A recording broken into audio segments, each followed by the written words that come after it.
I sent this survey that you're looking at right here to 68 people in professional baseball. It asked them who has the best and worst pitching development and acquisition in the sport and to explain their rationale. And the results of this survey will be presented in this video right here. This was something I'd been meaning to do for a while. In the past, I've done videos talking through who I think are the best from a development standpoint over the last couple of years. But that was mostly just me staring at data and kind of backing into things. I really wanted people in the sports perspective, almost the industry perception of a lot of organizations. And I'm excited to dig into the results here. Before we do that, I want to talk about who exactly I asked. The coaches I asked are going to be pitching coaches, assistant pitching coaches, and coordinators from major league organizations or those that worked in the minor league level. That is the majority of people I ended up calling on for this survey. And I capped it at 3 asks per organization. So if I had 4 sources in an organization, because I didn't know who was responding, I would just cap it at only 3 cents per org. And I got pretty good coverage. I think I ended up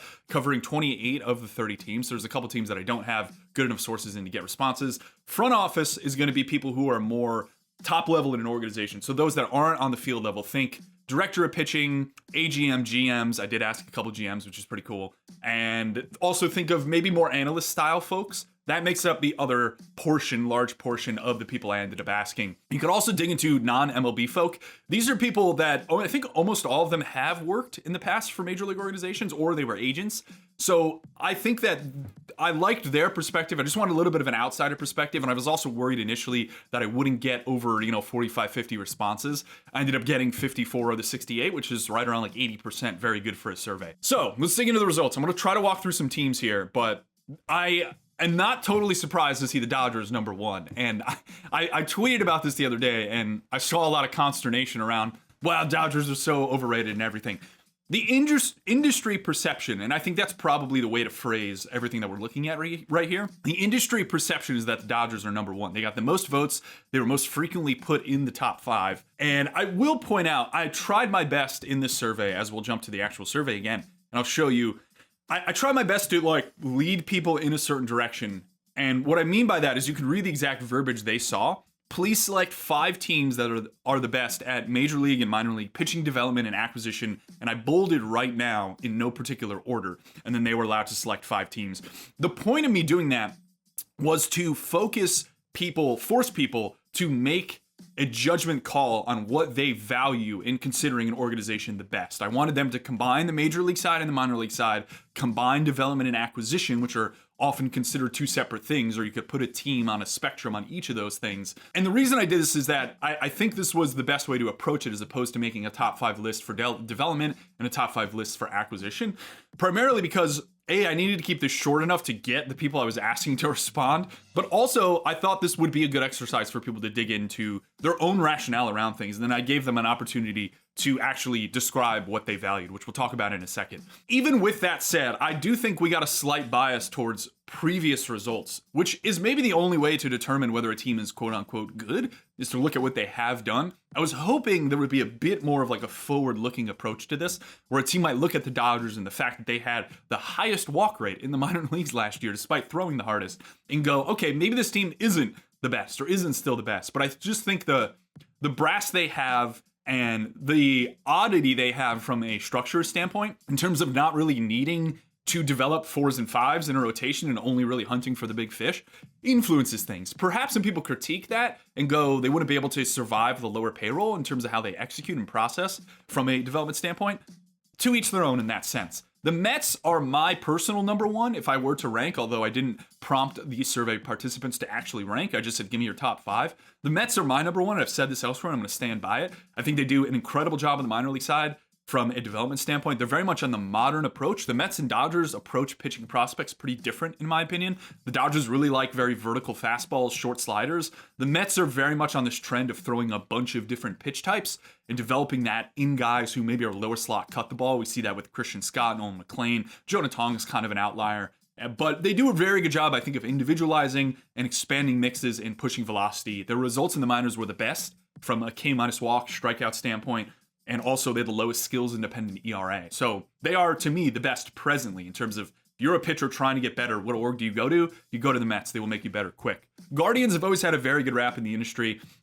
among a lot of folks in terms of developing velocity. Seems like they prize extension. They've been up on the extension metric relative to the league as a whole. I could actually pull some of that up. I could show you. This is like aggregated minor league data, just minor league data, removing the complex and some other things. This is fastball specifically. You could see as you pop to the top, the Cleveland Guardians are number 1 there. Average pitcher almost had 6.5 feet of extension for them. So something to consider. They like these oddities. But the other thing I will point out with the Guardians in particular is that if you descend sort by lowest velo, they have the lowest velo. So it's kind of funny where I'm going to critique teams for having lower velo. I think most people will. But there are a chunk of teams at the top here, the Guardians, the Mariners, and the Astros, who are very good at pitching development, as you can see right here, with the Mariners being, what was that, number six on this list. So perhaps it's more about the velocity development, which is a teaser of something that people seem to really value from a who is good at development standpoint. The Yankees are really good at seam effects. They've been at the top for a while. They also, I think, have the most pitchers throwing for other teams accumulating WAR that they developed. So that is another element here that's sometimes hard to control for, especially if you're just a survey participant looking at this. You have to, in your head, think about, okay, Hayden Wesneski's hurt, but like a Michael King was developed in the Yankees organization. You could argue, even as a starter, you could say the Padres didn't do too much there. The Brewers have an incredible rap. Bunch of late round capital given to pitchers, which gets at another point that I did see. It seems to me like people in organizations really enjoy teams that put draft capital late. So post, let's say, round 5. The Milwaukee Brewers, Tampa Bay Rays, Detroit Tigers, and Cleveland Guardians are all included in this area we're looking at. Those are 4 of the top 5 teams in terms of who has spent the most post round 5. So yeah, I imagine as someone in an organization, you look at other orgs and go, did you get value post round 5? Have you developed that in the major league talent? Then I like you as an organization. Something to consider there. The Rays fallen back slightly, but again, I would say there's very little differentiation perhaps between like the 1 and 8 here, which would get you down to the Rays. And then you have a subtle fall off and some people calling on some other teams that are interesting. Tigers have done a great job over the last couple of years. Pirates, again, a team that has spent a pretty good amount on pitching, but also done a good job making guys late pop. The Orioles are a fun rising team, in my opinion, although I don't know if I would have them top 5. They're definitely top half, probably top 10 for me. Cubs are fascinating. They have an absolute dearth of minor league talent right now from a pitching standpoint, but they've always done a very good job at the major league level. Pretty advanced in terms of how much they love like guys cutting the ball, some other peripheral responses here as well. So what exactly were people valuing? This was a part of the survey. Again, I'll show you exactly what I asked. In a brief answer below, please list 1 to 3 things you considered most strongly when selecting your 5 organizations. I did like a quick word cloud here, essentially combine some of the phrases and prioritize them. How frequently were they brought up among the 54 respondents that put more than 3 words in there? Stuff, pitch quality, velocity development. So this is where I think things deviate slightly from what I've seen from people on Twitter, where they just look and go, homegrown pitcher WAR, here it is. That is something people cared about. Like, I do think homegrown talent was somewhere on here, at least. Major league performance, I guess you could say, is somewhat on there. But people often use the word homegrown in here as well. That is something that is very easy to pull. In my opinion, you don't need a survey to tell you who has the most homegrown talent. So the point of this exercise was to get some differential in like the opinions of people, the industry perception relative to what a team has actually done. I'm sure people gave credit to organizations for having homegrown talent that made it to the major league level, but it's clear that if you want to be considered good from a development and acquisition standpoint, stuff, pitch quality, acquisition strategy, and then value. This is then where you get to the point where you're like, what is the actual result? A lot of the people in organizations are very process driven. I imagine a lot of the times when you look at raw results, despite the fact that's the easiest thing on the public side to glob onto, people in organizations are very much focused on stuff, pitch quality, velo development, and assuming that that will at some point end up resulting in performance, as opposed to putting, okay, what is just the WAR of your post round 5 pitchers up at top? So that's an interesting way to think about things. But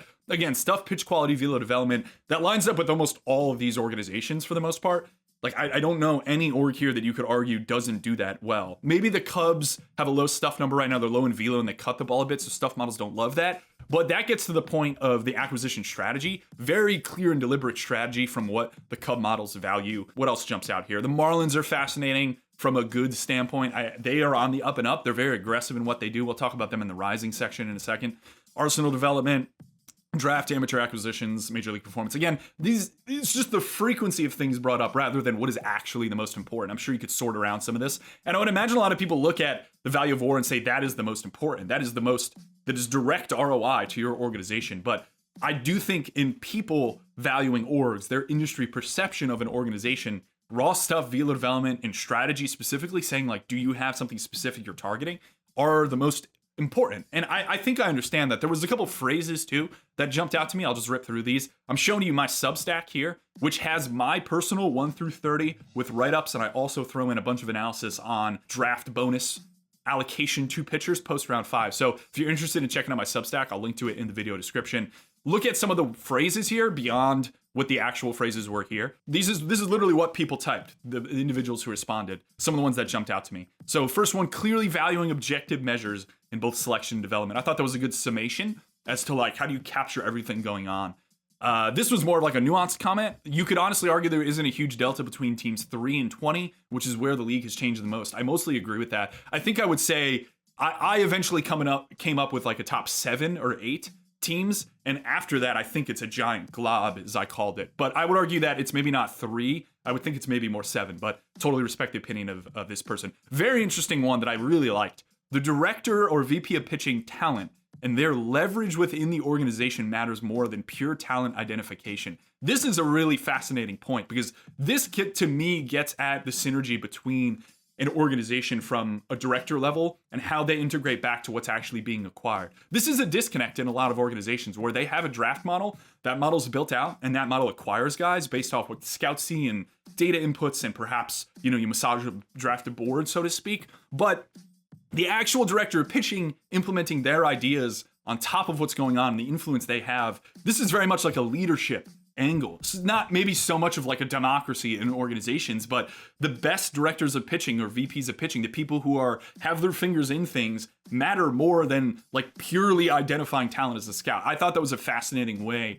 A very different angle than a lot of other people. Perhaps a lot of people agree with this point. It just wasn't something that was expressed as clearly apart from this individual saying so. This person said, these are the teams I trust the most to look at my pitcher, identify his pathway towards upper level success, then getting there. Another good summation point. Seam effect optimization as an attention to detail proxy. Some orgs have this deeply embedded in their system, and that's effectively guaranteed for any pitcher who enters it. Very interesting. I think this may directly apply to teams like the Yankees. Let's say the Yankees, the Mets, the Dodgers, I would say, are in there. Brewers are probably in there. Red Sox, Rays are very much in there as well. So again, lines up very much with who is voted for most frequently as good. They have to meet a baseline in both acquisition and development. If you only max one, you can't be top 5 for me. Another great point, I would say, you have to be somewhere in the middle, I'd say, on both spectrums. And I think, again, all the teams that we talked about that are very good do that very well. All right, the bad, the worst. This isn't particularly surprising, but yeah, the Angels are really bad. They were mentioned on 86%. They are my worst team. I believe you could create a bad tier gap that goes down to them. The funny thing is that I've heard that their tools, so literally what like coaches interact with internally in terms of, how do I optimize seam orientation on something, are really good. Like they actually have decent tech and investment in such. They just, I think, have a problem from the top down from a communication standpoint and probably like a how do you make decisions standpoint. I'd love to hear them break down how they make decisions in an organization. They are the consensus bottom team, and they've also spent the most over the last 3 years from a draft standpoint in pitching. And that is astronomically bad. Like, I don't know. There's basically no one that they've drafted that has actually been good, and they continue to draft pitching. So I really don't know what's going on there as an org. Not going to bemoan them. Like, it is what it is. We'll see if Artie Moreno eventually sells or Perry eventually turns over and they make improvements. The Rockies, they are a rising team for me. Like, they brought in Matt Daniels, Alon Leichman from the Marlins. They made some changes. They have smart people there finally. But the consensus in talking to some of the people I sent this to individually is that they have such a massive hill to climb and such a disadvantage at Coors Field that everyone is encouraged by what has been laid there from a foundation standpoint, but wants to like see it before they don't consider them the worst. And I totally understand that. The Athletics are in a similar spot. Another team where I think their acquisition has kind of caught up. Gage Jump was a great ad. Jamie Arnold's a really good pitcher that I can't imagine they're going to mess up. Their development side may be slightly behind from what I could tell. Luis Morales is another one that I think is a good pitcher, still a little young at the major league level right now. The Diamondbacks had one of the worst seasons I've ever seen from a minor league data standpoint. Far left column here is just aggregated results. FIP is not the greatest constant just because of the home run side, but they had a 5.18 ERA. Their Sierra was also the worst, and they didn't strike out anybody. Bottom 2, and they walked a lot of people. So I don't know what happened there last year, but on that alone, to me, like, to have that bad of a season, even if they brought in, I think they have 2 people, a Phillies guy and an Orioles guy they brought into the major league staff recently, and they just pulled over someone from the Pirates in the front office. They've made some changes. Again, this is another one where I can't take them out of the top 5 given what they just did last year. Like, I get they play in disadvantageous parks and such, but I'm looking at more process metrics, right? Skills independent ERA, K-walk. Like, they were awful at that. Don't know what's going on there. Nationals, great rising team that we'll talk about in a second. White Sox, really tough spot. They have Brian Bannister, who's one of the sharpest pitching minds you could argue of all time. The godfather of pitch design, you can almost argue. But they have, again, a top-down problem where they just seem to not have dynamic investment from Reinsdorf down to the point where I think a lot of people just consider them the worst. That could very quickly change as Justin Ishbia, I believe his name is, comes over and starts to actually inject capital into the organization. It's just going to take them a really long time to catch up. I've heard their tooling and infrastructure internally from a data architecture standpoint is woefully behind other organizations. The Cardinals are another rising team. The Rangers are a weird team to me to put at this point. Perhaps this is just some spillover from Mike Maddox being there, who doesn't have the strongest rap among some of the more advanced analytical pitching minds in the sport. He's gone, though. He's with the Angels now, somewhat ironically. But I don't, like, they've done a good job on the development side. I don't really understand how they got this many votes. And in my 1 to 30, I do adjust them up considerably, as opposed to saying that they're bottom 10. I'm a bit surprised they got that many votes. But again, if you go back to the survey, I did force people to put 5 teams down. So I think a lot of the people in the survey probably went Angels, Rockies, as you can see, Athletics, D-backs, and then kind of were forced to put another team in. I just struggled to see how you arrive at the Rangers over any of these other teams. Like, the 5 that everybody should have put, I'm actually kind of surprised that we didn't get 50% plus on, like, the Diamondbacks and White Sox. Like, these teams have to be, these should have been 100% between the Angels, Rockies, despite the fact they're rising, and the Athletics. We didn't get that. So maybe I have to reassess who my sources are. I was pretty confident. If you look at the source list of people I actually asked, I think you'd be kind of impressed. Not to toot my own horn here, but spent a lot of time over the last couple of years interacting with people that I very much value the opinion of, and also individuals who've risen in organizations, which I think is some confirmation that I'm not the only one who thinks they're sharp. The biggest improvement over the next 2 to 3 years, this is probably the most interesting, just because I disagree with the idea that a team could be bottom 5 and rising, given the idea that I put right now in all of these questions. Perhaps that was just a fault of the survey, but the Nationals got a ton of votes here. We're allowed to put 2 teams here, so the frequency is not going to be as high. A lot of people maybe weren't thinking about the Nationals, but they brought in a ton of people. We've seen them from a strategic standpoint in spring training pull down forcing usage already. I think we're going to get relatively good results from them this season. My bold take of the year is that they're not going to be one of the 5 worst pitching staffs in baseball, which I think would be a dynamic improvement relative to the fact that they were a 5+ ERA team last year and they didn't throw at Coors Field, and the fact that everyone's projecting them for basically the same. They're going to be better this year. The Marlins are a good one. The Marlins were the team that was presented in the rising, but not in the bottom, I don't believe at all. They got 1 vote down there. Also on the bottom, I don't know how on earth anybody put the Red Sox, the Tigers, even the Orioles or the Yankees. I might have just been being trolled there. But again, I think I maybe need to reassess some of my sources. I should have made this not anonymous so I could have called out the people who did that. But unfortunately, I couldn't do that. Anyways, the Marlins are a team, 14 rising, only 1 bottom, and they got a couple top results. So they are a fascinating org because if you talk to people in that organization, and also I'd say like more player level, and also people outside that org, even agents are good to talk to. The rap on the Marlins is fascinating. I think they're doing some really innovative stuff. They slashed a ton of fastball usage. They're throwing a lot harder. They have really good results, but they are doing it with carnage, I'll say, along the way, where there are people in their org that will complain that they're throwing pitches they don't think are good or have feel for. But the Marlins probably internally think those are the pitches that will succeed at the major league level. So there's some consternation, I know, among some of their players where it's like, why am I throwing this? Like, this pitch, I have no feel for it. I can't strike it. But I think the Marlins POV is perhaps more, this is the only way you're going to be a major league pitcher, which I think is sometimes lost in development. And also why I would argue most teams don't accept risk. as well. You know, like I got a text actually from a major league pitching coach when I went on Foul Territory, I think it was, and talked about how I thought the Mets were number one. And then someone mentioned, you know, how much should we consider injury rate in this equation?